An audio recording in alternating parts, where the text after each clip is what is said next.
welcome to my first podcast, and my first episode to my podcast. I want to call it Local Legends with Jess. We're still working on it. We probably should have researched if that's out there. It probably is, but that's okay because it's a work in progress. But I wanted to introduce my first guest, who I absolutely love, is Brandi Powell. She is the CEO, founder of Village of the Valley here in Arizona. And this is all about her and her mission, her story, and the impact she has made already on my life and millions. So, Miss Brandi Powell, welcome to my first podcast Thank episode. you. I'm so honored to be here. I appreciate it. I'm happy you're here. So let's start off with an icebreaker, okay? Because I'm nervous. Are you nervous? Yes. You should be nervous in front of me. I'm crazy. Let's break some ice. Okay. So this is what I was thinking this morning when I was driving here. Hype song. What is a song that will hype you? Were you blasting a song driving here to be hyped to sit down and talk on a podcast today? Well, no, not today because I had a passenger, so I had to crank it down. Right. Yeah, I do. I absolutely have hype songs. Okay. But normally, if I was by myself, oh my gosh, it depends on the mood I'm in, actually. Uh-huh. But today, I for sure would have put on some kind of EDM. I love electronic music. Yes. So there's basically anything at this point will get me going in the morning. As long as it's, boots and pants and boots and pants and boots and pants. I love that. Yes. Yeah, that's what I listen to. Okay. That hyped. pumps you up. Totally does. Hypes you. Totally does. I love it. And I put a subwoofer in my 4Runner. So I bump down the road. You bump. Yeah, that's right. I love that. The energy's too Yes. much. Honestly, it's too much energy. Yes. It's Whatever. amazing. It is what it is. Okay, cool. Oh my God. So mine, what was mine? Well, there was a couple when I was driving here, but Living on a Prayer. Oh. But Okay. techno, so like remix. Okay. So it was on, I pulled up my Spotify and it's, oh my gosh, what is it? Christian something, I don't know, something, but it came on and I was blasting it and I copied it. I'm like, this is going to be my jam for a Old while school, now. but new school. Yes, but just the Yeah. Yeah. So Yep. we're in the same boat. we are. Yeah. Totally. Okay. So we're good? Yeah, we're good. Ready to go? Ready to go. Okay. So Miss Brandi, Mm-hmm. tell us about the Village of the Valley. Oh, okay. All Yes. right, I'll tell you about Village of the Valley. So Village of the Valley is a nonprofit that I started in 2017. It is an organization that offers free services to women who've been through any type of abuse. So that could look like spiritual abuse, sexual abuse, physical. I mean, there's all kinds of different ways to misuse power over someone, which is what abuse is. And so we offer women 18 and up free coaching services for 6 months, and then 6 months of support groups and workshops to help them heal from what happens after you go through an abusive situation. We've worked really hard, and we're a volunteer-driven organization, so we keep it pretty lean. And what's great is that our volunteers are women who've gone through our program, graduated, and then come back and said, look, I want to give back in a significant way, and they do. Mm-hmm. They help us with running the organization in a whole bunch of different ways.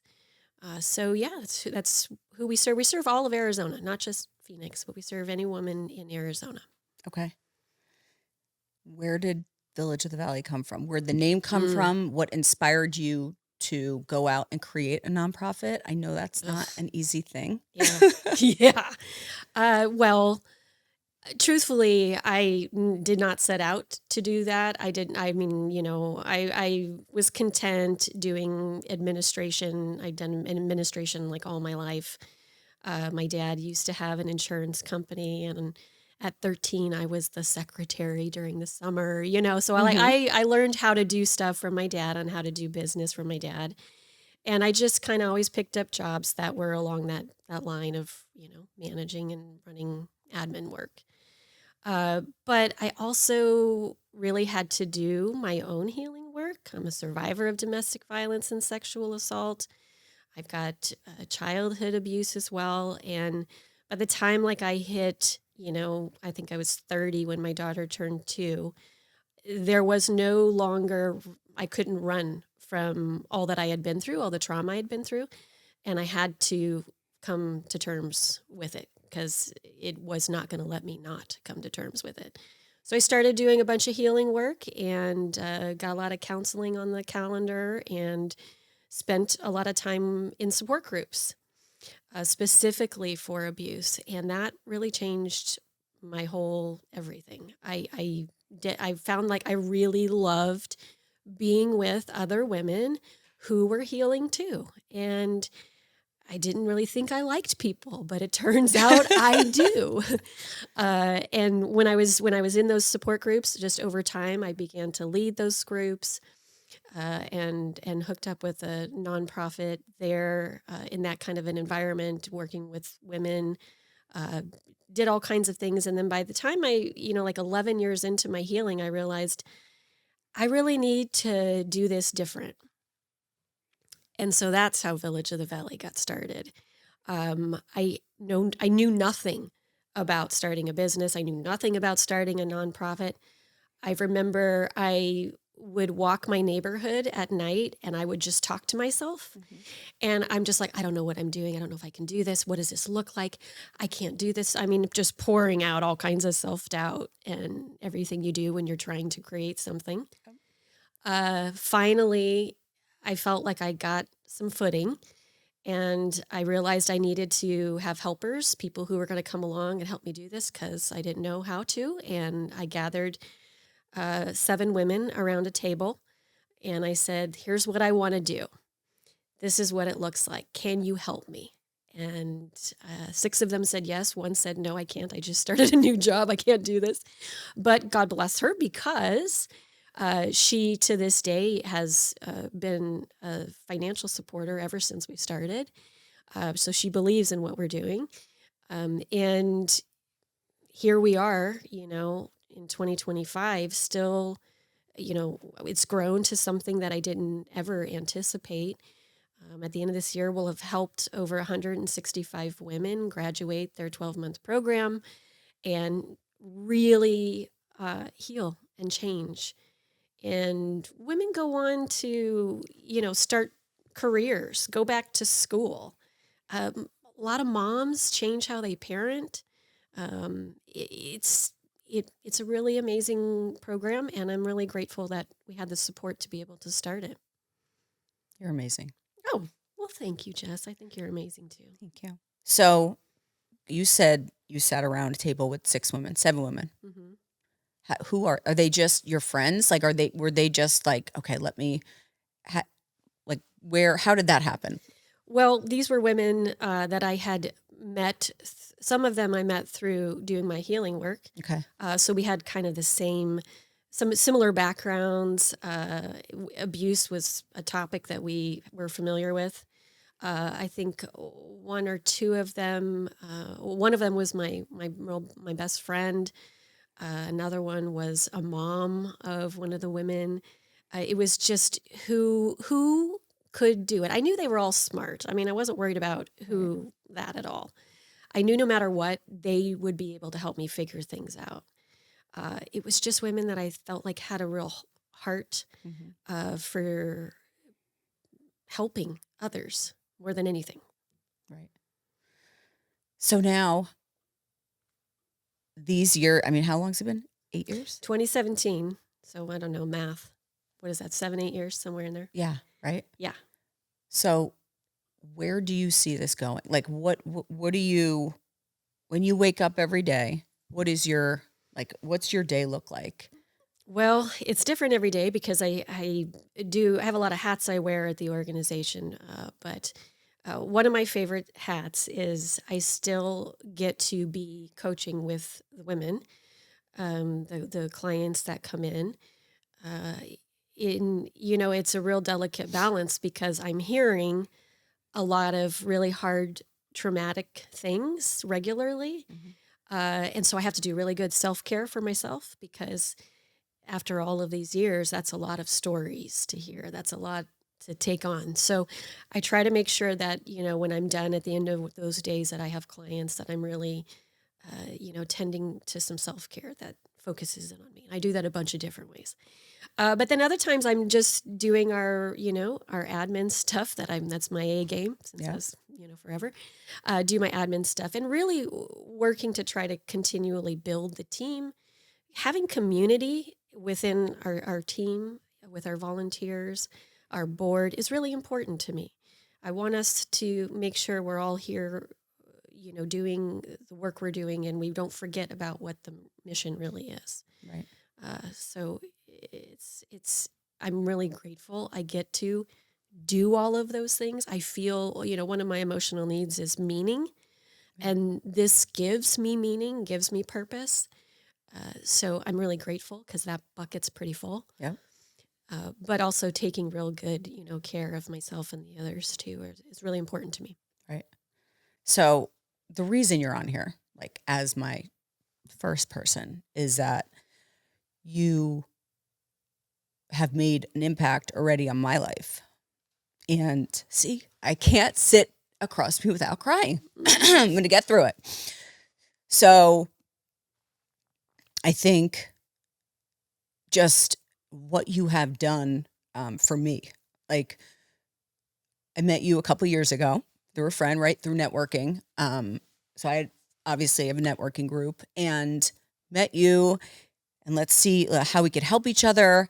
And then, you asked me to be part of the board, which was the most just such an honor. So grateful. And obviously, to be part of the board, I needed to understand what you were providing for these women to be able to really, really support and be all in. Mm-hmm. And I'm going through your program right now with you, and it is life-changing for me. I have a counseling background. I went to school for counseling. I was a guidance counselor for, a year out of college. And I mean, it's just blowing me away what you have done for me. You know what I mean? You are just an inspiration. You are a legend. You are changing people's lives. And I need to spotlight you because you're not going to go out and tell everyone how fabulous you are. And it's really, I think that's what my gift is to be able to really just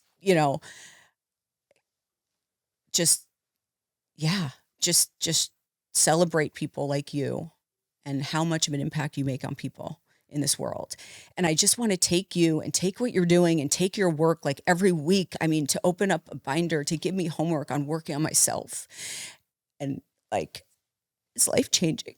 So, oh my God, this is so crazy. I'm crying. Sorry. No, it's wonderful. It's wonderful. So how could we just make this bigger? This needs to be bigger. So how do we do it? First, I really want to thank you for being so transparent and saying what you said. And I'm really grateful for all the things you said. That's why I'm trying to do this, is because I want to help as much as I can. And I'm always afraid everything I'm doing. I'm always afraid, is this the right move? Should we do this? Even when I started, tons and tons of fear. Right. And it doesn't get past me when women start the program too. They're in a lot of fear. They don't know what to expect. Yeah. And it's just part of it. And I commend you and every other woman who's done the program that you've got fear and you're taking steps anyway. I know what that feels like. It's really hard. But the payoff is pretty great. Yeah. And that's pretty much just how I've done all of this, right? Is to do it through and alongside being afraid. And I'm really grateful, you're hyping me up here so much. It's really kind. But I think what I always tell myself is my A game is when I'm myself and I'm my vulnerable self. Right. And sometimes people give vulnerability a really, really bad rap and they think it's weak and all this other shit. It's not. Vulnerability, it takes a lot of strength to be vulnerable. Yeah. It isn't easy. A lot of people don't do it. They avoid it. And so to be vulnerable, to be authentic, to be transparent, like you were even a few minutes ago, that's an incredible amount of strength that a person has to have. Yeah. And so I just try to lean in to what feels like everything in my body wants to crawl out of my skin in vulnerability, I lean into it and go with it because it's real, it's life-changing, it builds bonds. Right. It's deeply important, I think, for the world, for us to be authentically real in who we are. I think it changes the world around us when that happens. And that's what I'm about. That's what I'm interested in. And women come, and well, it would turn out a lot of other women are too. Yeah. It's not just me. Yeah. And I think that's really important because everybody brings something unique Right. to the table. How did you come up with this 12-month program? Like, how did you, Yeah. I mean, again, I am in this with you. So Yeah. weekly you are challenging me. You are having me dig deep down with stuff that I pushed down for so long. And I imagine you're doing that every week with people. Like, how do you even, is this just work that you've done in the past? Is that you're just taking everything that you've learned and just kind of made it your own?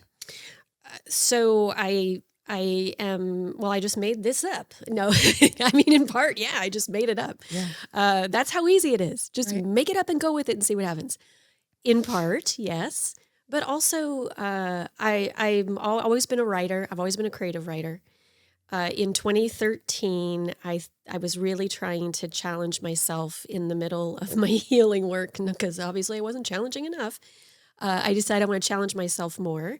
And I had this really limiting belief that I'm not smart. I'm not good at school. I can't do anything like that. And so I thought, well, I want to challenge that a bit. I'm gonna try to go to school to see if I can become a life coach because it really fell in line with the work I was doing with women at the time. And so I did. I went to school. I got my certificate. I was like, oh my goodness, I can do this, right? So I leaned into something I felt uncomfortable with, did really well with it. And then I put it on the shelf, just stuck it up there, went about life, didn't do anything with it. So when 2017 rolls around and here I am wanting to build Village of the Valley, no, I'm not a counselor, but I am a life coach. This certificate said so.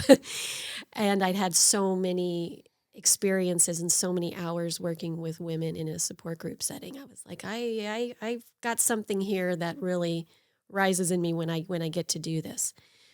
So I took that background, those coaching tools you learn in life coaching, and I took my creative writing ability, and I started creating curriculum. Some of the curriculum, it's interesting because some of the curriculum that I started with, obviously I don't have anymore. I've kind of moved away from it, but there are definitely quite a few of our practices that we have that absolutely started at the very beginning. Yeah. And taking a normal tool that everybody knows about and then making it ours. How is it going to fit and be useful to a woman who's trying to overcome maybe codependency, specifically related to some of the abuse she's been through, right? And with all of those, I've got I think 46 practices, which is essentially like homework. With all of those, they get tweaked and they evolve over time, and we meet the needs of the women that we're serving. So little adjustments go on periodically when we find that something maybe isn't working anymore. So that creative writing piece of me really got excited to be able to create that and bring it into this bigger, larger organization we're trying to create as well. Right. So now someone comes to you, goes on your site, right? Is looking for help, looking for, counseling, coaching. They've, just got out of a really bad relationship. Do you come up when they search? Like, how do people find you? How do the women now that are in your 12-month course, how are they directed to you? So we have a lot of referrals, right? You go through the program, you tell your friend, you tell your sister, they go, they reach out, that kind of a thing, which are great. We love that, it's changing, it's life-changing enough that you're going to go and tell your family member to come see us, right? So that way is one of them. Of course, we're on, you can do a Google search and find us through there. We're on social media and all of those kinds of things.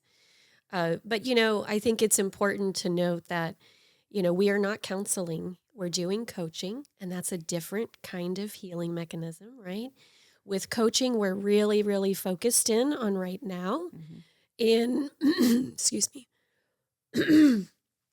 With coaching, we're really focused in on right now and how we can figure out how we're going to get you to move forward with the tools and strategies that we've got available, right? So we aren't going to do a ton of the why or a ton of the unpacking of the past. We think counseling is amazing, and we love it when people are doing their counseling work too, because we both serve different functions. I feel like, anybody that reaches out, we always go through, do a consultation and make sure they know what we do specifically and how we can help them. And also, recommendations on what else they could do. And if they haven't done any kind of counseling, usually doing that is really, really good for them, either before or after. It doesn't make a difference. Right. After these women graduate, you have a whole graduation, right? Yes. At the end. We have a at big the end event. of this program. After this graduation, what do the women do? Like, do they come back? Like you said, they come back and volunteer, right? Is that part of? Yeah, sometimes, we always encourage everyone to come on back and see if they want to be part of our community, of our volunteer community. They can always come back and get more services. There's small fees to do that because they've already graduated the program. But if they want to continue doing more coaching, they can. If they want to come back and do more support groups or workshops, they can. We have community events we do almost, I think it's like every 5 or 6 weeks we do a community event.